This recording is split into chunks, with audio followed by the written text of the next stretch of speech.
Buonasera, benvenuti al nuovo incontro del ciclo Classe aperta, appunti per una pedagogia teatrale.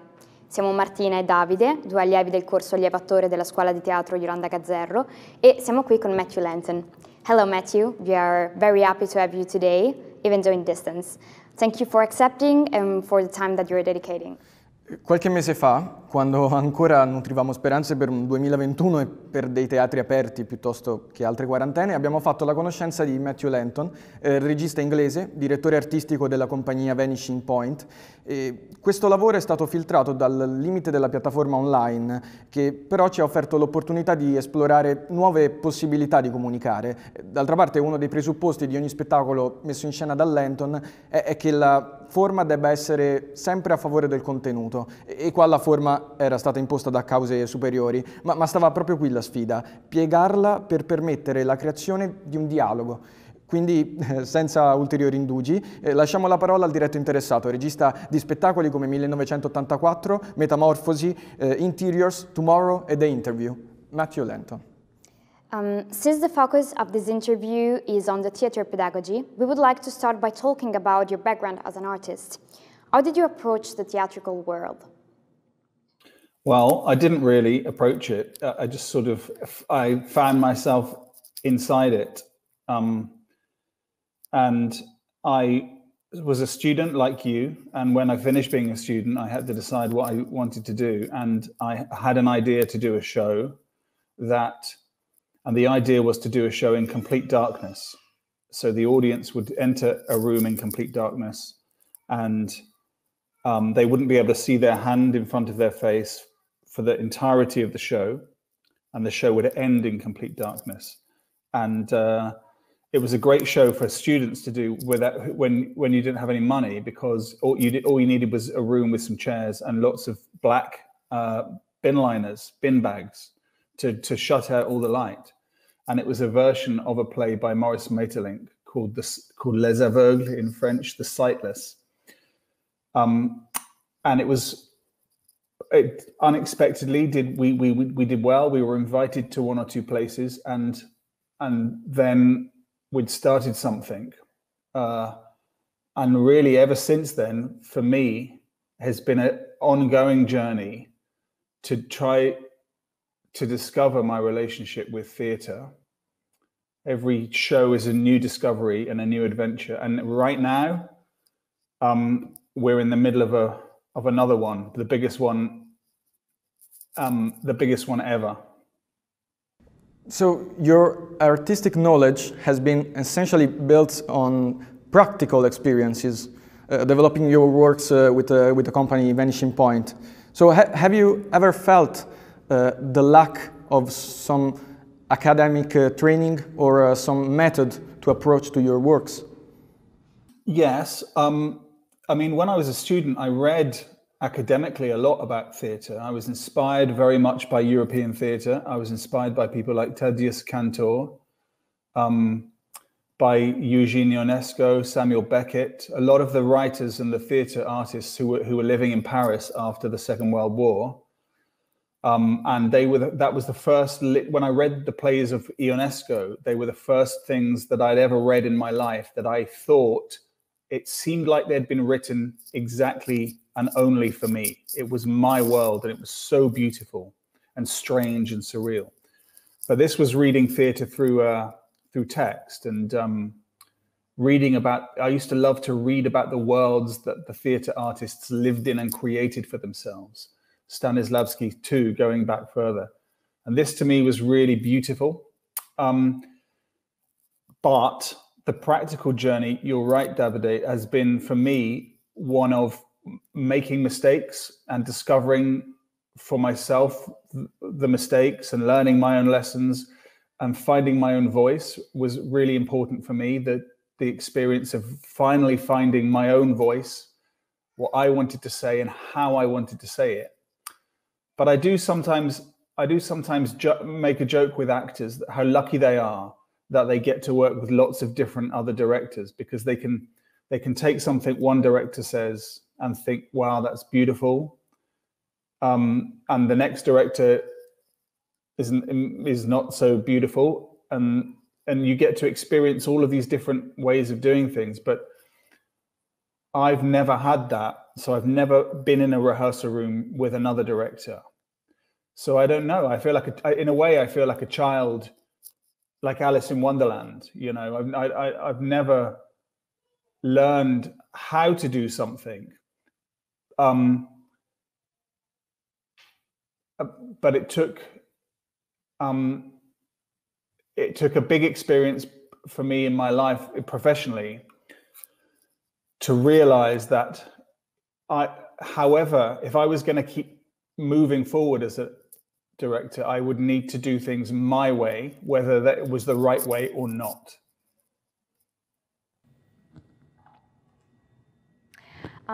It's very interesting because even before the pandemic, you had already been teaching here at the Iolanda Gazzerro for the last 3 years acting classes, and you also teach at the Royal Conservatoire of Scotland. How and why did you turn yourself into a teacher, even though you hadn't had one? Well, it's the same thing for me. I'm always learning. I learn from everybody I work with, all the actors, the visual artists, the designers. Every day is a learning adventure and a thing about discovery. So, you know, I don't really think about it as teaching. I just kind of think about it as sharing what I've learned. And if other people can learn from that, then it's great. But I also just love being in that environment. I love working with students. I love practicing in a way that where you can test your own skills as a director by working with the skills of students. So I definitely don't think of it for me as like teaching. Like if I was a mathematician, I could teach you how to do fractions. But I don't really think of it as teaching in the same way. I just think of it as sharing a kind of practice in a room with people. During your lessons, we learn that the crucial point, we can say, is the space and the relationship between the actor and his or her interlocutor. So, and each of your works gets such a specific form on stage. So, does this also influence the language you search for? Yeah, I mean, I think that I always say, I make it's kind of a joke with actors that there's no such thing as character. You know, there's your actions and how you perform your actions in relation to another object, which is either another person on the stage with you or another physical object. And the relationship is between you and those things. And if there's just you and one other actor on the stage, then it's about the actions that happen between you and that other actor. If there's 2 other actors and 3 chairs, then it's between all of those things. But all of those relationships have to be meaningful for me in a space. And I prefer to focus on outwardly directed actions more than on character, I think. Davide, what was the second part of your question? If the language gets even a specific form. Yeah. Again, I think that was just something that I discovered, that for me, if you accept that the play as the given form for a piece of theatre, then every show that you make will take the form of a play, where there's written characters who come on and speak, and we learn a story through the exposition, and it finishes, and the curtain comes across. But for me, and not from any great academic idea or theory or concept, but for me, it's just not like that. For me, it's every show that we make. What we say is that every show we make we make it with form and content together. So we might have an idea, but we don't just write it as a play. We go in the room with the idea and we try to find a form that's interesting and that best expresses some of the ideas that we're trying to talk about. So it's easiest if I use an example. So, for example, when we made a show called Tomorrow, I wanted to make a show about this idea that if we don't care for older people, we're condemning ourselves to the same fate as them in the future. So I wanted to make a show about growing old and caring and being cared for.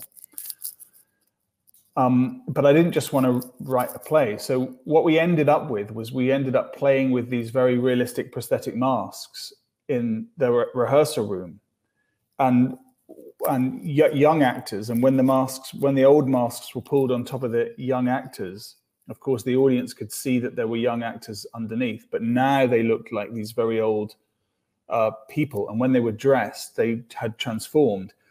And the poetry in the idea was in that contrast between the young person who's underneath the mask and the mask itself. And it's that kind of space for me that's interesting. That's the space in the contrast.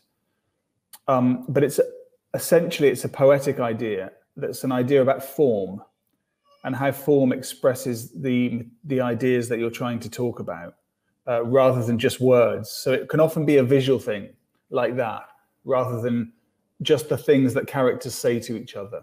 Yeah, in relationship to this, in class we have experienced one of the methods that they use, so the exercise with the chairs, in which you have two actors that are set on a chair facing each other, and one of them at the time has to, can move forward or backward in relation to a line that they improvise at the moment and what the other actor has done before. So there is the concept of the gift that the actors can do to each other and the importance of living the moment. A question that we wanted to ask is, how consciously or unconsciously the staging of a work is related with the audience? I mean, how much importance you recognize to the act of establishing a relationship with the audience? There's two ways of answering that question. One is to say that live theatre depends on an audience, okay, and that's true. That there's definitely something special and important about being in a room with other people, watching something where other people are telling you a story. And that feeling is something that a lot of us are missing at the moment because we can't be in that place. So there's definitely something for me that's really, really, and for a lot of people, that's music, concerts as well, where that experience of being physically in a room, when you're being told a story, and being a music concert is a kind of listening to a story too. So that's one thing that's really important. And for me, that any show in a theatre has to kind of acknowledge that the audience are there. So, a theatre show that pretends the audience isn't there, and it should be on TV, or it should be a film, I think. But there's another thing for me, which is about, I think the best way to describe it is about the voyeuristic relationship between the audience and the actors on stage. And that's something that I'm very interested in the way that you can sort of very subtly, it's hard to explain, but very subtly, very gently, and in a kind way, in a benign way, you cast the audience as having a role within what they're watching. And they don't have to understand this right at the beginning. It's something that they can gradually realize as the show goes on, but that their presence in the room is part of the story. And the most, again, the best example of this, I think, was a show we made called Interiors, where the audience is looking through a glass window into a room where you can see other people, but you can't hear them. And you start to watch and be drawn into the show. So you're watching them as an audience in the theatre, but the show makes you lean forward on your seat and look into these people's room and think about them and watch them. And soon in the show, the audience starts to realize that they are someone in the show watching. And so that idea is very interesting to me. As mentioned earlier, we attended your lessons through the online platform. So how did you develop the work across the online platform with acting students? Davide, you know it was very hard. It was a learning experience for me. It was the first time I'd ever tried to teach or direct or whatever you want to call it on Zoom. Very strange experience to meet all of you people, but not to meet you. So I've met your heads and your shoulders. I've never met the rest of you. And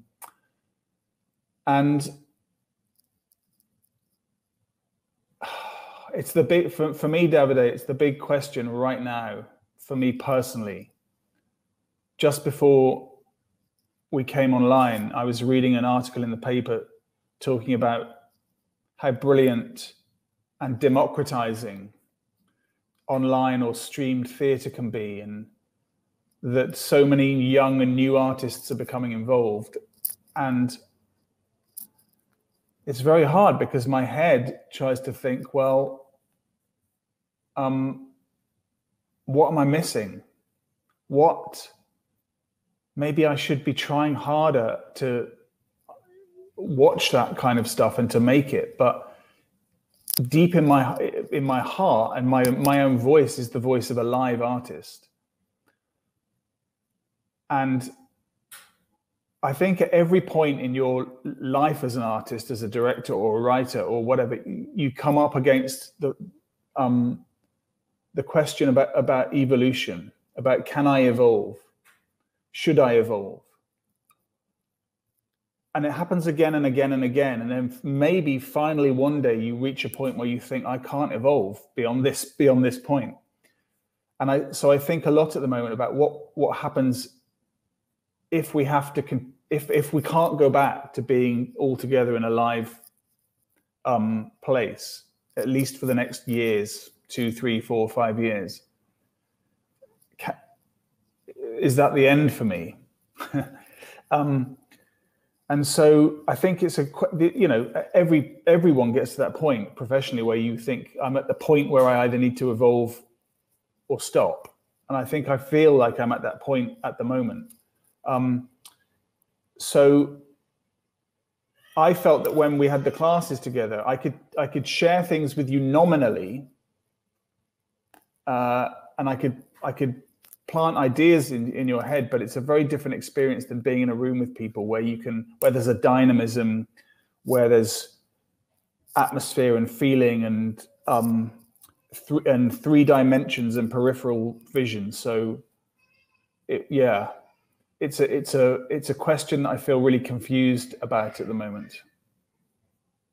During your classes, at first we had just you online, but we were all in the same class.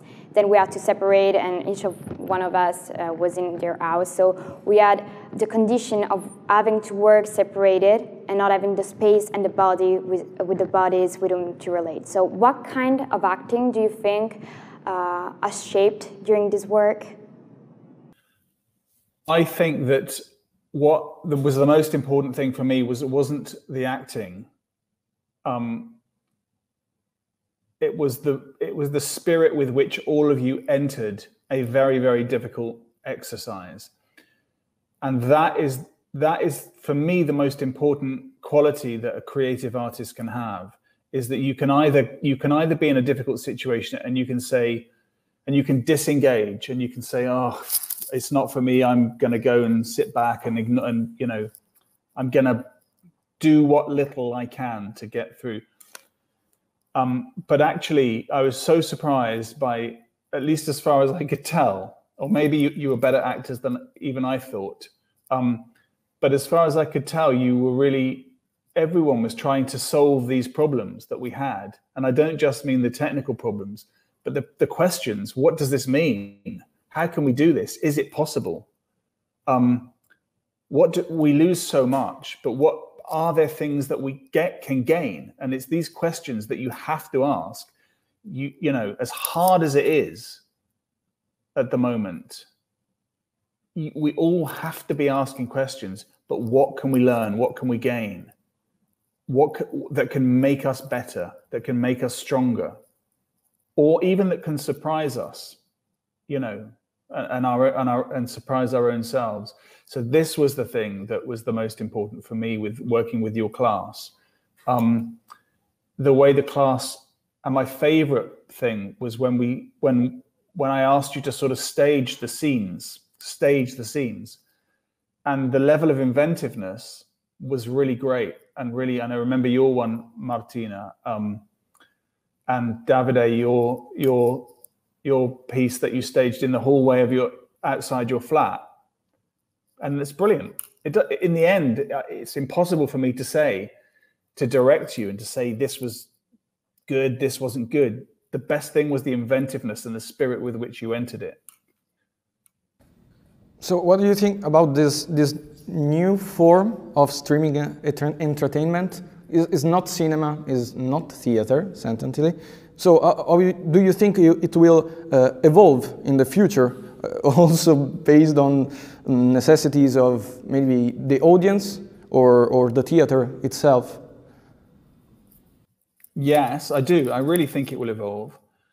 And I think there'll be people who are really great at it, and there'll be people who say, this is theatre. You just said, Davide, it's not theatre. And I agree with you. It's not theatre as we know it. But they will say, this is theatre.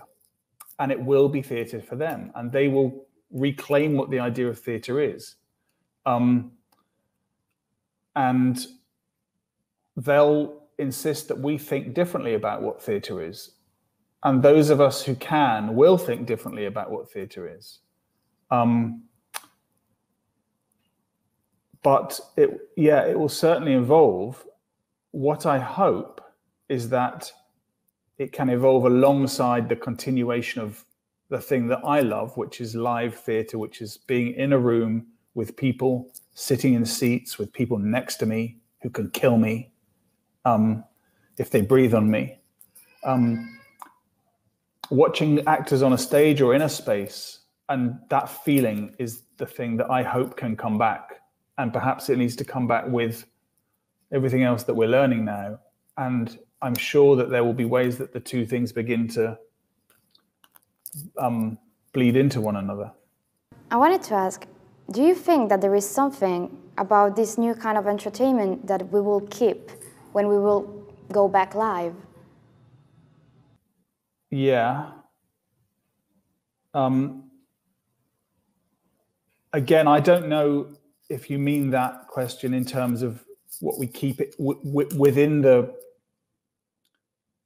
limits of the artistic event itself, or what we keep more generally as people who make art. And I think the second thing, for sure, we will have to think much more about democracy, about who gets the right to make theatre, who can be on the platforms. And I think we'll need to think a lot more about how we include people, and we'll have to think a lot more about the diversity of people who can participate in and make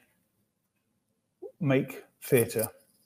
So I think that to me, I can clearly see how this will be something that we take with us for sure. We have finished.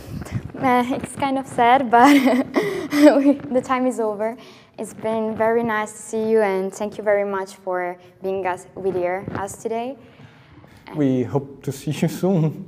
Yeah. Listen, guys, it's been a pleasure as always. I'm more than happy to talk to you. I'm more than happy as always to be available if you want to be in touch, or anything that I can be of help with. But these are really hard times for you young people, students at the starts of your artistic life, and it's a really, really hard time for everyone, but particularly for people where you are. But you have to just be strong and persevere and find the beauty in it. We're trying, and we're kind of doing it as we can. Thank you very much. Thank you very much. Thank you. Bye, guys. Take care. Lots of love.